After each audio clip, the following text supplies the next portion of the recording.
Welcome to AZ English Fluency, where we guide you on your complete journey from A to Z.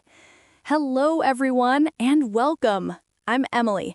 Today, we are unlocking the real secret to speaking fast, fluent English. And here is a surprise. The secret is not about speed. It is not about moving your mouth faster, and it is not about rushing your words. The secret is about flow. It is about connection. It is about learning the hidden music that connects English words together. By the end of this lesson, you will have the tools to completely transform the way you speak.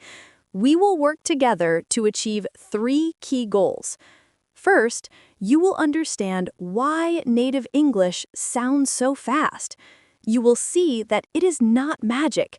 It is a system, and it is a system that you can learn too.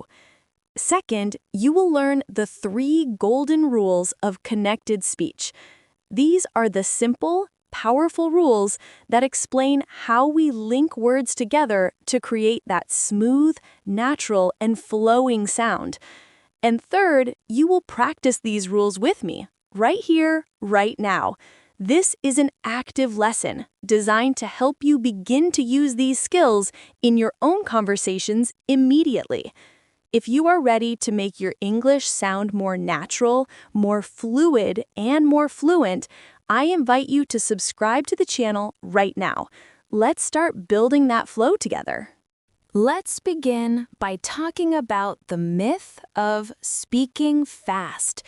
When we first learn English, in a classroom or from a textbook, we learn words as separate islands.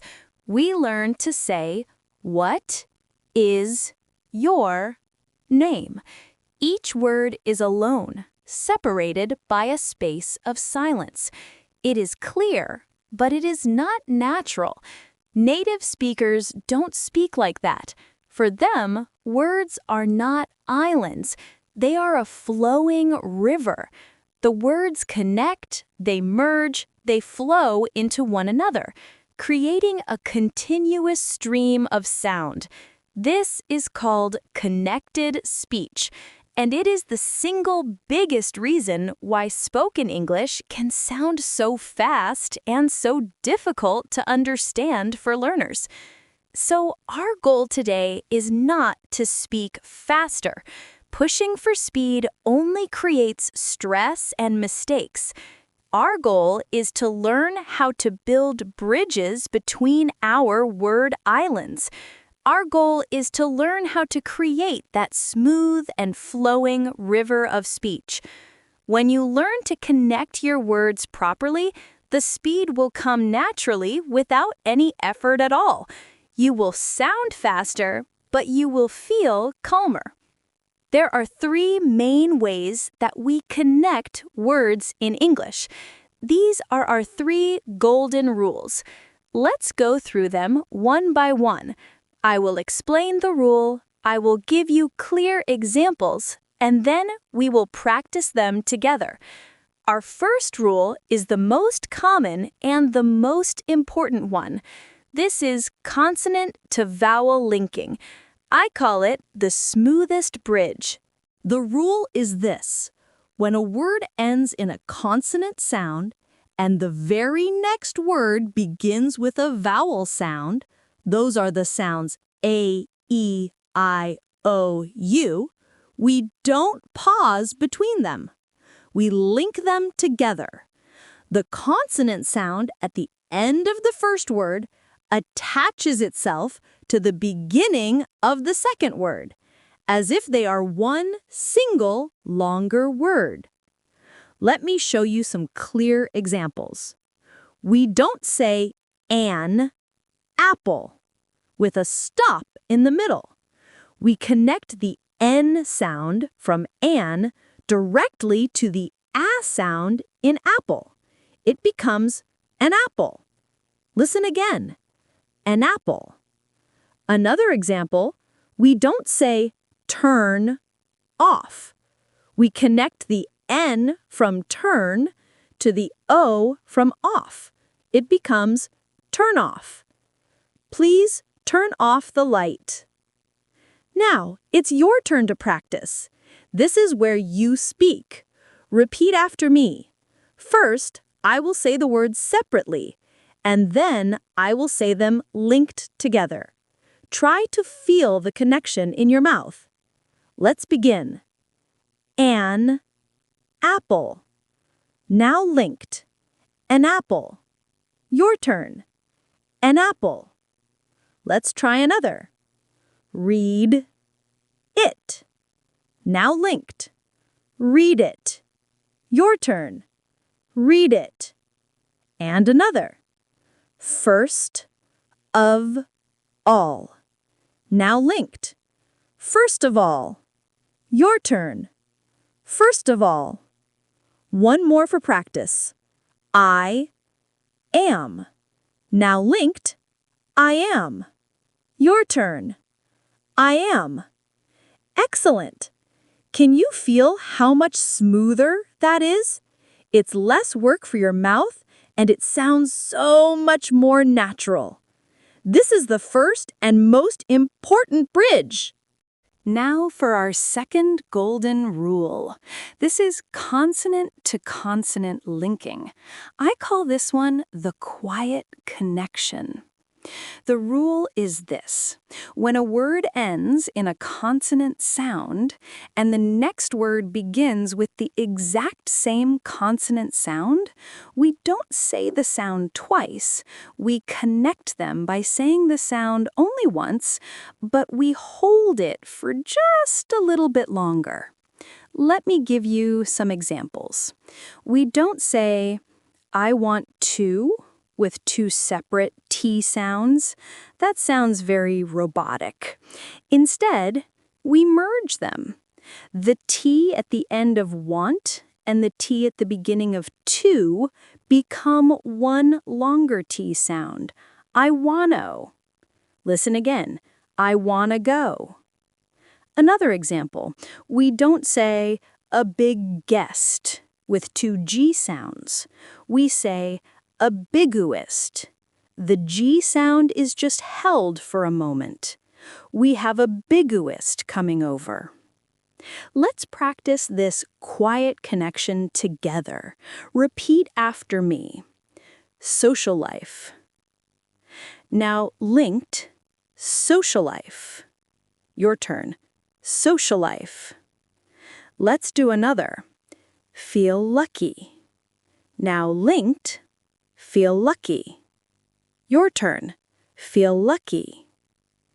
And another one. I need to go.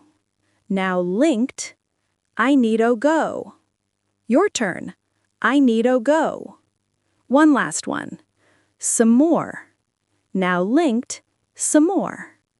Your turn. Some more. It is a small, subtle change, but it makes a huge difference to the rhythm and the flow of your speech. It removes the choppiness. Okay, are you ready for our third and final golden rule? This one is a little more advanced, but it is a key that will unlock a truly natural sound. This is rule number 3, vowel-to-vowel linking. I call this the invisible bridge. The rule is this. When a word ends in a vowel sound, and the next word also begins with a vowel sound, we have two vowel sounds next to each other. To make it easier to say, we naturally add a small, invisible connecting sound between them. This is usually a w sound or a y sound. We don't write it, but we say it. Let me explain with examples. Take the phrase, go out.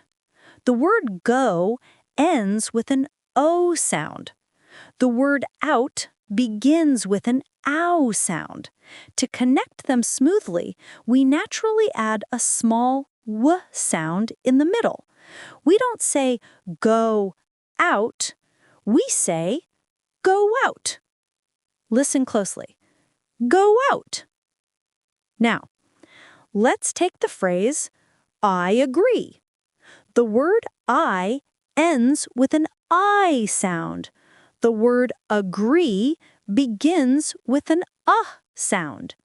To connect these, we add a small y sound. I agree. Listen again. I agree. This might feel strange at first because you are adding a sound that isn't written down. But this is the magic that happens in fast, natural speech. Let's practice it. Repeat after me. You are. Now linked with a w sound, you wear. Your turn. You wear. Do it. Now linked with a w sound, do it. Your turn. Do it. Now let's try one with a y sound. She asked. Linked, she yasked. Your turn. She yasked. And one more. The end. Linked with a y sound, the end. Your turn. The end. This one takes practice, but once you start listening for it, you will hear it everywhere. So, how do you master these 3 golden rules? How do you make this a natural part of your own speech? Here is your simple daily linking workout. Step 1 is to become a link listener. Your ears are the first tool you need to train. From now on, when you listen to English music, podcasts, or movies, don't just listen for the words. Listen for the links. Listen for the river. Try to hear where one word flows smoothly into the next. The more you hear it, the more your brain will recognize it as a natural pattern. Step 2 is to practice with short, common phrases. Don't try to link a long, complex sentence at first. Start small. Take very common phrases like first of all, on the other hand, in a minute, or I need to go. Practice saying them over and over again, not as separate words, but as one single smooth sound. First of all, on the other hand, in a minute, I need to go. And step 3 is to use shadowing with a focus on flow. When you practice shadowing a native speaker, your main goal should not just be to copy the words. Your main goal should be to copy the music and the connections. Try to match the flow of the speaker perfectly. Are there words like islands, or are they like a river? Try to make your voice flow just like theirs. The secret to fast, fluent speech is not about forcing your mouth to move quicker. That only creates tension. It is about teaching your words to dance together. It is about creating connection, rhythm, and flow. When you master the art of linking, 2 amazing things will happen. First, you will become much easier for native speakers to understand. And second, you will find that you can understand native speakers much more easily because you will recognize the patterns that they are using. And now it is your turn to be a link listener. For your practice today, I have a small and enjoyable task for you. Listen to your favorite English song. Songs are wonderful for practicing this because the words are naturally linked to the rhythm of the music. Your mission is to find just one example of words being linked together. It could be a consonant to a vowel or any of the other rules we learned today. I would love it if you would share the name of the song and the linked words you found in the comments below. For example, in the song Let It Be by the Beatles, I heard let it sound like let it. Let's create a great resource of examples for everyone in our community. Thank you for joining me for this deep and practical pronunciation lesson. If you are ready to continue your journey to smooth, natural, and confident speech, please make sure you are subscribed to AZ English Fluency, where we guide you from A to Z. Until next time, keep connecting and happy learning.